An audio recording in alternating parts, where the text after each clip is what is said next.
Bom, gente, agora que você sabe o que é depressão, já sabe os conceitos básicos, eu vou apresentar para vocês alguns casos. E para cada caso que eu apresentar, você vai dizer para mim se é ou não um caso de uma possível depressão. O meu interesse é que você saiba quais são as principais características de uma pessoa deprimida. Se você sabe como se comporta alguém com depressão, você pode se proteger desse grave problema, que, como falamos lá no vídeo 1, atingiu em 2015 11 milhões e meio de brasileiros. É muita gente, ok? Então vamos lá. Caso 1, João. Ele perdeu a esposa há 4 meses. Em função disso, ele fica muito triste em casa, quase não sai, e quando sai é para o trabalho. Tem ficado sem estímulo para fazer as coisas em casa. No trabalho, quando lembra de sua perda, fica angustiado. Dorme pouco e come pouco nos finais de semana. Em alguns momentos de diversão, se lembra do passado e chora. E aí, gente, você acha que João pode ter depressão? Sim ou não? Responda aí. Se você disse sim, se deu mal. Olhe bem, lá como falamos no vídeo 1, depressão não é tristeza. Perceba o seguinte, João está passando por uma fase de luto. A esposa dele faleceu e em função disso, que está muito recente, tem poucos meses, ele anda muito triste. Ele sabe por que está triste, é porque perdeu a esposa, é por causa de toda uma história que foi, sabe, parou de repente com essa morte. Então, repare o seguinte, no nosso caso, não diz que ele está em casa, que não sai para nada, que não come, que não dorme. Pelo contrário, na descrição do caso, no relato, diz que ele ainda sai para se divertir, mas quando lembra do passado chora. Normal, tem poucos meses, ele vai lembrar de momentos felizes com a esposa, vai ficar muito triste, vai chorar.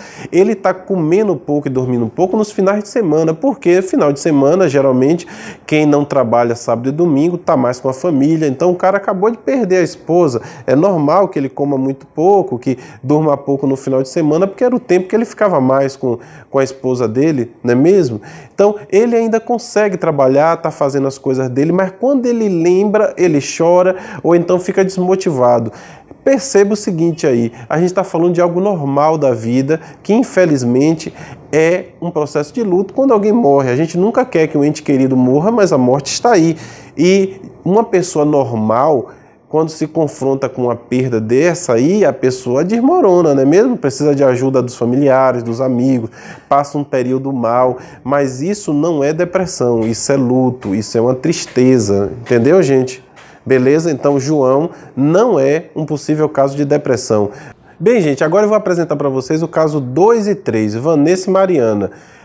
Preste atenção no caso, você já viu que o primeiro não foi depressão, apesar de parecer muito. Caso 2, Vanessa. Já faz algum tempo que ela tem uma visão negativa de si constantemente. Trabalha, estuda, sai com os amigos, mas quando ocorre qualquer problema, ela logo pensa que a culpa é dela. Tem uma tendência a achar que as pessoas a tratam diferente porque percebe que ela está com problemas. Gosta de fazer planos para o futuro, mas na maioria das vezes acha que tudo vai dar errado e sem mesmo tentar, não põe nenhum em prática. Não gosta de encarar ninguém de frente nos olhos e acha que falar alto é sempre falta de educação, por isso nunca altera a voz. E aí, prestou atenção?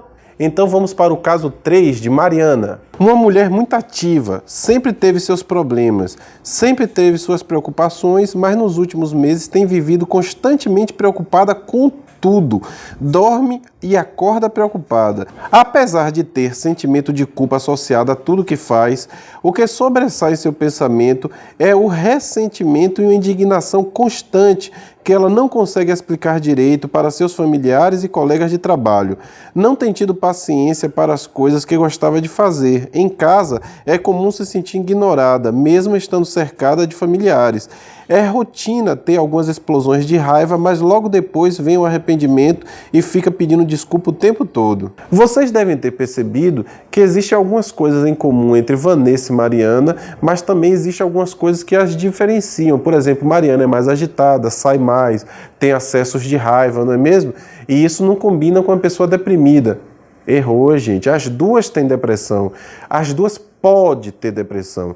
Preste atenção no seguinte, da perspectiva do paciente, da perspectiva da pessoa que está sofrendo com esse transtorno, a depressão ela pode ter uma característica melancólica, vamos dizer assim, uma apresentação melancólica ou uma apresentação agitada. Perceba que Vanessa, ela tem um pensamento negativo sobre si, sobre a vida constante. É uma pessoa muito preocupada e quando algo dá errado, não interessa por quê. Ela sempre acha que a culpa é dela. E outra coisa, ela acha que todo mundo que está andando na rua, que a vê, vai tratar ela diferente, porque só em bater os olhos nela, sabe que ela é uma pessoa que tem algum problema. Então, olhe que a autoestima dela está lá embaixo. Além de tudo isso, ela não consegue concretizar nada, porque ela sabe que ela é uma pessoa que não tem sorte na vida, ela sabe que ela não tem muitas competências e ela sabe que ela vai falhar em tudo que faz, então não tenta nada. Então repare, essa é uma característica, esse conjunto de características pode estar relacionada com a depressão unipolar de apresentação melancólica. Ela nunca fala alto, ela não olha as pessoas nos olhos, possivelmente anda muito de cabeça baixa. Então, esta Vanessa aí precisa procurar um psiquiatra, precisa procurar uma ajuda, porque ela pode estar com depressão. Mas quando você olha Mariana, você diz assim, não, Mariana é meia doidinha e tal, que vai pra balada, sai pra curtir, mas perceba que Mariana também tem um pensamento negativo sobre si, sobre o mundo. Ela vive preocupada, dorme e acorda preocupada, faz tudo preocupada. Ela não fica como Vanessa, achando que tudo é culpa dela, mas ela tem um ressentimento, um vazio no peito, sabe? Ela não consegue explicar isso direito para as pessoas, mas ela está sempre sentindo isso. Isso não é normal, gente, isso não é comum, sentir essa sensação de angústia que você não consegue explicar direito, né? Outra coisa é que ela costuma ter acessos de raiva, né? Então, do nada ela tem um acesso de raiva e depois fica pedindo desculpa o tempo todo, fica se desculpando com aquilo ali. Mesmo estando cercada de pessoas, sempre se sente sozinha em casa, no trabalho. Então perceba, apesar de mais agitada, Mariana também pode ter depressão. No caso de Mariana, nós podemos dizer que ela pode ter uma depressão unipolar de apresentação agitada, mas ambas podem ter depressão, ambas têm características de pessoas deprimidas.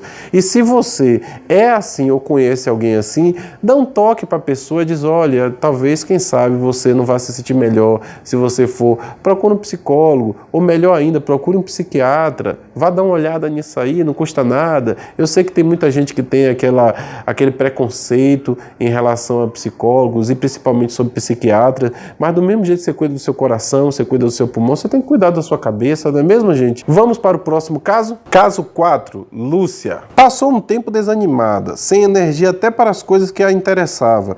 Porém, ultimamente, ela tem se sentido com muita energia, como se fosse a poderosa.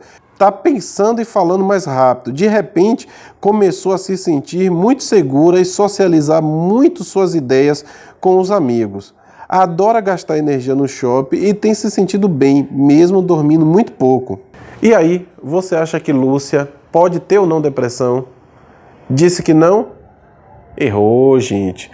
Perceba o seguinte, lembra quando eu disse para vocês que a depressão ela pode ser unipolar, quando está no único polo, melancolia, ou bipolar, quando ela tem uma variação entre os polos. Ela pode ficar muito tempo na melancolia e de repente vai para o polo da euforia, ou seja, o polo da mania, né? Então perceba o seguinte, Lúcia antes estava se sentindo meio na deprê. O caso começa dizendo que ela estava meio para baixo, antes, assim, constantemente meio para baixo. De repente, Lúcia passou a se sentir cheia de energia. E vai para o shopping gastar essa energia, falando rápido, pensando muito rápido e falando muito rápido, falando 1000 ideias de uma única vez para os seus amigos, para os seus colegas, ou seja, ela está com um comportamento extremamente acelerado, ela não está dormindo, ela praticamente está sem dormir porque ela está dormindo muito pouco e mesmo assim dormindo muito pouco ela se sente cheia de energia, toda poderosa, né? Ou seja, possivelmente Lúcia está num quadro maníaco, está num quadro de euforia. Quando o indivíduo ele está no polo da melancolia ou lá, está deprimido e em algum momento ele começa a entrar no polo da euforia e depois volta para o polo da melancolia, ele tem uma depressão bipolar. Ou seja, possivelmente Lúcia tem uma depressão bipolar e precisa buscar tratamento para isso, porque você fica fazendo tudo com aquela euforia toda, a euforia passa, você fica na merda, né? O ideal é você controlar esse humor. É por isso que o tratamento da depressão unipolar e bipolar são diferentes, não são iguais. E se a pessoa fica se tratando, como eu falei no vídeo 1, o tempo todo para depressão unipolar e tem depressão bipolar, ela não vai ver muita melhora. E aí, como é que tá o placar? Tá acertando mais ou errando mais? Vamos para o caso 5, caso de Lucas. Um indivíduo meticuloso, muito inteligente, com pouquíssima tolerância para asneiras e baboseiras sentimentais. Ao longo de sua vida, tem tido dias bons de alegria, mas sempre intercalados por dias em que está mais ou menos para baixo, mais ou menos para cima, uma coisa meio insossa, né? Ele é um grande comilão que tem insônia e dificuldade de tomar decisões. Seu comportamento sempre foi assim, desde que se entende por gente. Lembra lá no vídeo 1 quando eu falei que a depressão pode ser crônica? Pois bem, Lucas não tem paciência para coisas sentimentais e aí, gente, uma hora você tem que se render aos sentimentos, às emoções, de forma saudável, mas isso tem que acontecer, né? Não é tudo que é sentimental, que é asneira, que é baboseira, mas para Lucas tudo é baboseira, tudo é sentimentalismo demais, ele não tem paciência para asneiras sentimentais, né? Outra coisa importante aí nesse relato também é o fato de que Lucas apresenta uma variação muito grande no seu humor. Quase sempre ele tem dias bons intercalados por dias ruins, dias mais ou menos. Ele nunca está 100% mal, nunca está 100% bem, está sempre meio que no limbo, uma coisa meio insossa, né? Assim.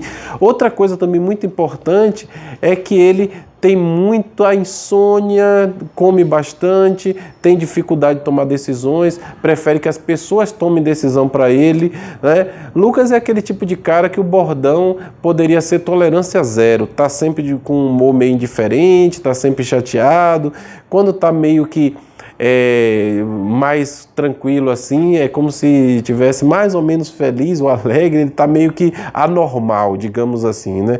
E ele sempre foi assim. Possivelmente, Lucas tem um caso depressivo chamado distimia, que é uma depressão crônica. É um caso leve, moderado, mas que é persistente. Tem casos em que você passa a vida toda assim, e quando você procura tratamento, começa a fazer uma terapia, tomar medicação, você se sente melhor e você percebe como sua vida foi, digamos assim, me perdoe que eu vou falar, uma bosta, né? Porque você achava que aquilo era um traço de sua personalidade, quando na verdade você tinha uma série de questões relacionadas ao seu humor descompensado. Então, quando você entra com tratamento para isso, você percebe que todo o resto da sua vida, antes daquele tratamento, foi influenciado por um transtorno gravíssimo que você tinha, entendeu? O indivíduo que tem distimia, ele acha que a vida é assim, que vai ser sempre assim. Eu nasci assim, eu cresci assim, vou ser sempre assim. Gabriela, não é bem assim, gente. Quem tem distimia pode se tratar e vai começar a ver a vida de uma forma diferente, ok? Bom, eu espero que você tenha gostado deste vídeo sobre depressão. Se gostou, dê seu joinha, compartilhe e se inscreva no canal, beleza?